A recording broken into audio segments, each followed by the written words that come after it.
Hello दोस्तों, welcome to आई के studies. तो 2 चैप्टर हमारे कंप्लीट हो चुके हैं ऑलरेडी और तीसरा चैप्टर चल रहा है। तीसरे चैप्टर का ये पार्ट थर्ड है और आज इसको हम कंप्लीट करने वाले हैं। Election and representation. देखिए, फ्री एंड फेयर इलेक्शन। देखिए, किसी भी इलेक्शन सिस्टम की एबिलिटी ये होती है कि उसे इंश्योर करना है कि एक फ्री और फेयर इलेक्टोरल प्रोसेस हो। हम यदि चाहते हैं डेमोक्रेसी ट्रांसलेट करना into reality on the ground में, कि डेमोक्रेसी को ग्राउंड पे ट्रांसलेट करना, तो ये इम्पोर्टेंट हो जाता है कि जो इलेक्शन सिस्टम है वो इम्पार्शियल हो, ट्रांसपेरेंट हो। और सिस्टम ऑफ इलेक्शन साथ ही साथ जो वोटर्स की जो इच्छाएं हैं, एस्पिरेशन हैं, उनको भी अलाउ करे कि वो legitimate expression through the electoral result वहाँ से प्राप्त करें। ठीक है जी।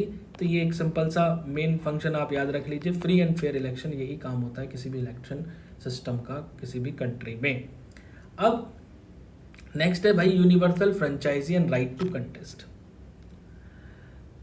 सो apart from laying down a method of election, जो कॉन्स्टिट्यूशन है 2 बेसिक क्वेश्चन का आंसर करता है इलेक्शन के बारे में। पहला, हु आर द वोटर्स, और दूसरा, who can contest election. Voters कौन है और चुनाव कौन लड़ सकते हैं। इन बोथ दीज रिस्पेक्ट हमारा constitution well establish democratic practices को फॉलो करता है। आप पहले से ही जानते हैं कि जो डेमोक्रेटिक इलेक्शन है उसमें जो सभी अडल्ट सिटीजन्स हैं कंट्री के, वो मस्ट एलिजिबल हैं वोट करने के लिए इलेक्शन में, जिसको हम कहते हैं universal adult franchise. So all adult citizen of country must be eligible to vote in the election. This is known as universal adult franchise.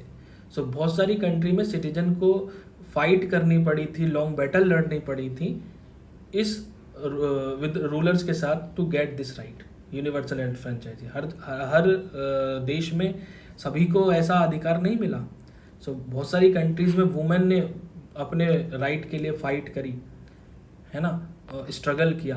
On the important decision of the framer, हमारे Indian constitution के जो framers थे उन्होंने एक important decision लिया और guarantee किया कि हर एक अडल्ट सिटीजन इंडिया में उसको राइट टू वोट देने का अधिकार है। टिल 1989 तक क्या हुआ, एक अडल्ट इंडियन का मतलब था कि इंडियन सिटीजन जो 21 साल से ऊपर है। 1989 तक क्या था कि अडल्ट सिटीजन का मतलब जो 21 साल से ऊपर है एज में, वो अडल्ट सिटीजन है। लेकिन क्या हुआ, 1989 में अमेंडमेंट होता है, संशोधन होता है संविधान में, और 1989 में जो एलिजिबिलिटी है वो 21 साल से घटाकर वो कितनी कर दी, 18 साल कर दी, कि अब 18 साल तक का जो नागरिक है वो जो है वोट कर सकता है। तो अडल्ट फ्रेंचाइजी इंश्योर करती है कि जो सभी सिटीजन हैं वो एबल हों पार्टिसिपेट करने के लिए रिप्रेजेंटेटिव को सेलेक्ट करने में। So this is consistent with the principle of equality and non discrimination. ठीक है, किसके साथ मिला कि अगर ये हमारा राइट मिला तो ये क्या दिखाता है कि इक्वालिटी की प्रिंसिपल दिखाता है, साथ ही साथ नॉन डिस्क्रिमिनेशन की प्रिंसिपल भी दिखाता है कि भेदभाव नहीं होता, इक्वालिटी है हमारे पास। बहुत सारे पीपल जो लोग हैं ये सोचते हैं कि आज भी ये सोचते हैं कि right to vote to everyone irrespective of education qualification was not right. वो कहते हैं कि जिस पर एजुकेशन क्वालिफिकेशन भी ना हो उसे वोट देने का अधिकार नहीं होना चाहिए। तो ऐसे लोग भी सोचते हैं, लेकिन हमारे कॉन्स्टिट्यूशन मेकर का एक फर्म बिलीफ ये भी था कि एबिलिटी और worth of all adult citizen are as equals in the matter of deciding what is good for the society. कि सोसाइटी के लिए फॉर ऑल क्या सही है क्या गलत है उसमें सभी का योगदान होना चाहिए, सब डिसाइड करेंगे, कोई एजुकेटेड पर्सन डिसाइड नहीं करेगा। The country and for their own constituency, उन्हें पता है कि हमारे लोकल मुद्दे क्या हैं, हमारी कॉन्स्टिट्यूंसी के लिए कौन नेता सही होना चाहिए। तो कोई कुछ चंद लोग नहीं बता सकते, बाकी वहाँ के सारे नागरिक बता सकते हैं, जो हर एक सिटीजन इक्वल्स है। What is true for the right to vote is also true for right to contest election। जो सही है राइट टू वोट, वो राइट टू कंटेस्ट इलेक्शन के लिए भी ठीक है। सभी सिटीजन के पास राइट है कि वो इलेक्शन लड़ सकें और रिप्रेजेंटेटिव लोगों के बन सकें, हर एक व्यक्ति पे ये राइट है। However there are different minimum age requirement for contesting election. Example के तौर पर यदि आप लोकसभा का चुनाव लड़ते हैं या असेंबली का चुनाव लड़ते हैं तो कैंडिडेट को एटलीस्ट 25 साल का होना चाहिए। ठीक है, कुछ और भी रिस्ट्रिक्शन भी हैं। उदाहरण के तौर पर there is a legal provision that a person who is undergone imprisonment for 2 और more year for some offence is disqualified for contesting election. 2 या 2 साल से अगर की जेल अगर किसी व्यक्ति को है, वो है उसमें, तो वो कंटेस्ट नहीं कर सकता, वो डिस्क्वालीफाई हो जाएगा इलेक्शन करने के लिए। बट कोई रिस्ट्रिक्शन नहीं है इनकम पर, एजुकेशन पर, क्लास पर, जेंडर पर on the right to contest election, कि आप अमीर हैं तो आप लड़ सकते हैं या नहीं लड़ सकते, ऐसा कुछ नहीं है। गरीब हैं तो आप नहीं लड़ सकते। कास्ट पर, इनकम पर, जेंडर पर, इस पर कोई भी रिस्ट्रिक्शन नहीं है। इस सेंस में हमारा सिस्टम जो इलेक्शन का है वो सभी सिटीजन्स के लिए खुला हुआ है। नेक्स्ट आता है भाई independent election system. Several effort India के लिए ये किए गए कि इंश्योर किया जाए free and fair election system और प्रोसेस के लिए। So most important among these is the creation of an independent election commission. तो यहाँ एक इंडिपेंडेंट इलेक्शन कमीशन बनाया गया, और इंडिपेंडेंट इलेक्शन कमीशन बनाया गया किस लिए, कि वो सुपरवाइज कर सके और कंडक्ट करा सके इलेक्शन अच्छी तरीके से। क्या आप जानते हैं कि बहुत सारी कंट्रीज़ में एक इंडिपेंडेंट मैकेनिज्म कंडक्ट कराने के लिए इलेक्शंस का जो है वो नहीं है। सो आर्टिकल 324 इंडियन कॉन्स्टिट्यूशन का एक इंडिपेंडेंट इलेक्शन कमीशन देता है for superintendence, direction and control of electoral roll and conduct of elections in India. ठीक है जी, आर्टिकल 324 देख सकते हैं आप क्या कह रहा है कि the superintendence, direction and control of preparation of electoral rolls for and the conduct of all election to parliament and to the legislature of every state and of election to the offices of president and vice president held under this constitution shall be vested in commission। यानी सारे election जो parliament के हैं, जो हर एक राज्य की विधानसभा के हैं, और जो प्रेसिडेंट के हैं, वाइस प्रेसिडेंट के जो इलेक्शन होंगे, वो कॉन्स्टिट्यूशन के अंतर्गत वो इस कमीशन में निहित होंगे। ठीक है, तो ये जो वर्ड है superintendent, direction, control, electoral roll का ये जो वर्ड है कॉन्स्टिट्यूशन में बहुत इंपॉर्टेंट है। Fourth, they give the election commission एक डिसिसिव रोल ये देते हैं virtually everything to do with elections. Supreme court ने एग्री किया with his interpretation of the constitution. So election commission, to assist the election commission of India there is a chief electoral officer in every state. हर एक राज्य में chief electoral officer होता है, और election commission responsible नहीं होता local body के इलेक्शन के लिए।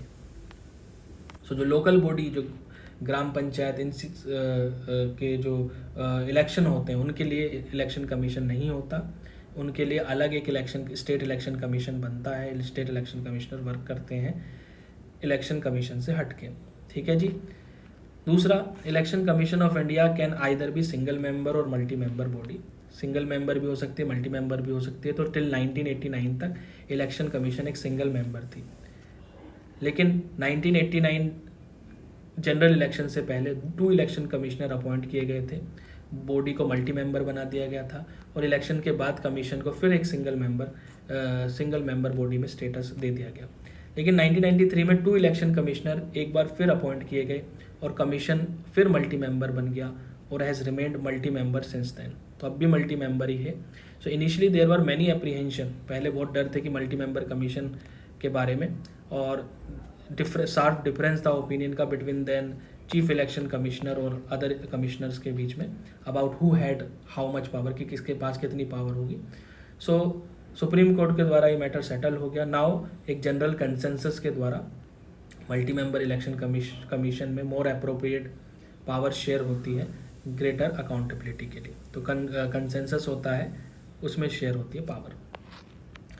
सो chief election commissioner election commission को की प्रोसाइड करते हैं, but does not have more power than the other election commissioner.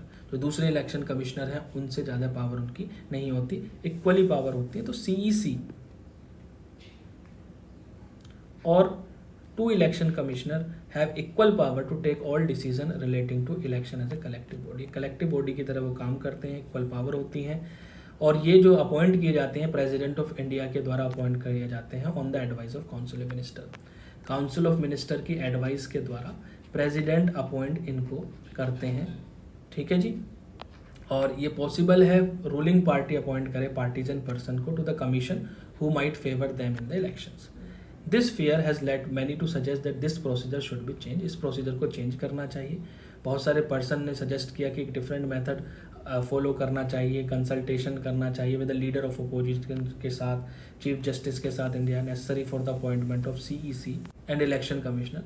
क्योंकि अगर आप लीडर ऑफ अपोजिशन को भी लाते हैं और चीफ जस्टिस को भी लाते हैं तो थोड़ा सा ट्रांसपेरेंसी आएगी, और यदि आप सरकार के ही काउंसिल ऑफ मिनिस्टर हैं और वही मेन रूलिंग पार्टी है तो थोड़ा सा लोगों के मन में शक तो जाता ही है। तो इसलिए चीफ जस्टिस ऑफ इंडिया और लीडर ऑफ अपोजिशन इनको शामिल किया जाना चाहिए इलेक्शन कमिश्नर को अपॉइंटमेंट में लिए।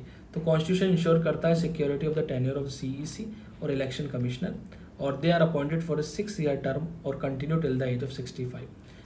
6 ईयर या 65 ईयर जो भी पहले हो जाए, तो ये इनका एक टेन्योर होता है विच एवर इज अर्लियर। और CEC रिमूव किया जा सकता है before the expiry of the term. Term की एक्सपायर होने से पहले भी चीफ इलेक्शन कमिश्नर को रिमूव किया जा सकता है प्रेसिडेंट के द्वारा, यदि both house of parliament recommendation करें स्पेशल मेजोरिटी से वो पास हो।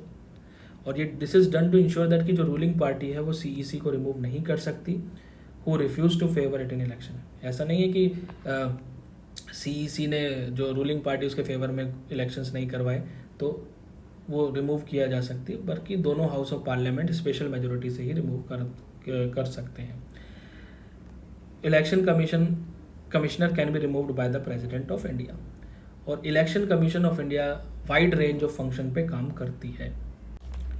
क्या वाइड रेंज ऑफ फंक्शन है कि सबसे पहले ये सुपरवाइज करती है, प्रिपरेशन करती है वोटर के लिस्ट का, इलेक्टोरल रोल बनाती है, नेम ऑफ रजिस्टर्ड वोटर और existence of names of those non eligible और नॉन एग्जिस्टेंट, ठीक है। फिर उनको एरर फ्री करती है जिसमें एग्जिस्टेंस नहीं है, वोटर के नाम नहीं है।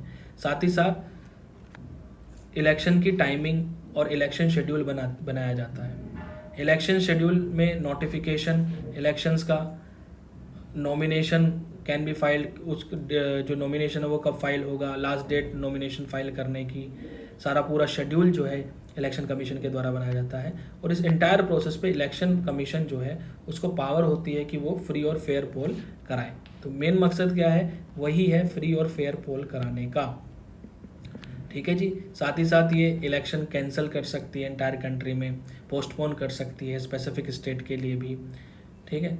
साथ ही साथ इलेक्शन कमीशन रिकॉग्निशन देती है पॉलिटिकल पार्टीज को और अलॉट करती है symbol to each of them. So symbol allot करना और रिकॉग्निशन देना पॉलिटिकल पार्टी, ये भी इलेक्शन कमीशन का काम है।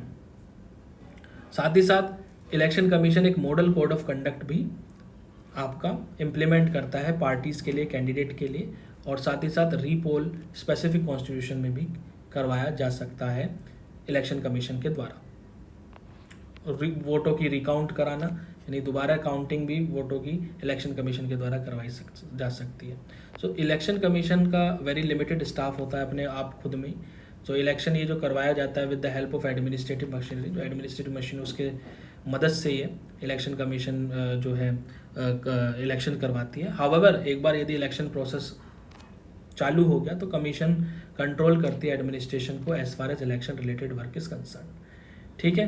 और ड्यूरिंग द इलेक्शन प्रोसेस जो एडमिनिस्ट्रेटिव ऑफिसर होते हैं स्टेट के, सेंट्रल गवर्नमेंट के, उनको इलेक्शन रिलेटेड ड्यूटी दी जाती है। इलेक्शन कमीशन जो है फुल कंट्रोल में रहता है उनके, और इलेक्शन कमीशन किसी भी ऑफिसर को ट्रांसफ़र कर सकता है, उनके ट्रांसफ़र स्टॉप कर सकता है, उनके खिलाफ एक्शन ले सकता है कि यदि वो किसी नॉन पार्टीजन मैनर में संलिप्त पाए गए। ओवर द ईयर जो इलेक्शन कमीशन ऑफ इंडिया है वो एक इंडिपेंडेंट अथॉरिटी उभर के आया है जो जिसके पास पावर है कि वो फ्री एंड फेयर इलेक्शन कराए और साथ ही साथ एक इम्पार्शियल और अनबायस मैनर में सैंक्टिटी बना के रखे इलेक्टोरल प्रोसेस की, जो पवित्रता है इलेक्टोरल प्रोसेस की उसको बना के रखे। सो इलेक्शन कमीशन जो रिकॉर्ड है इलेक्शन कमीशन का ये भी बताता है कि हर एक that every improvement in the functioning of institution does not require legal और कॉन्स्टिट्यूशनल चेंज, ठीक है। हर एक फंक्शनिंग करने में, इम्प्रूवमेंट करने में लीगल और कॉन्स्टिट्यूशनल चेंज की हमेशा ज़रूरत नहीं होती। और ये वाइडली एग्री किया गया है कि जो इलेक्शन कमीशन है वो मोर इंडिपेंडेंट है, असर्टिव है now than it was till 25 years ago. 25 years एगो वो जितना इंडिपेंडेंट था उससे ज़्यादा, कहीं ज़्यादा आज इंडिपेंडेंट और असर्टिव है। This is not because the power और constitutional protection of election commission have increase. इसका मतलब है कि election commission more effectively power को यूज़ करना सीख गया है, always had in the constitution. So since 1951-52 17 Lok Sabha election have been head. ठीक है, 1951-52 से 17 लोकसभा इलेक्शन हो चुके हैं, बहुत सारे स्टेट असेंबली इलेक्शन हो सके हैं, बाई इलेक्शन हो चुके हैं। इलेक्शन कमीशन ने ये सफलतापूर्वक करवाए हैं।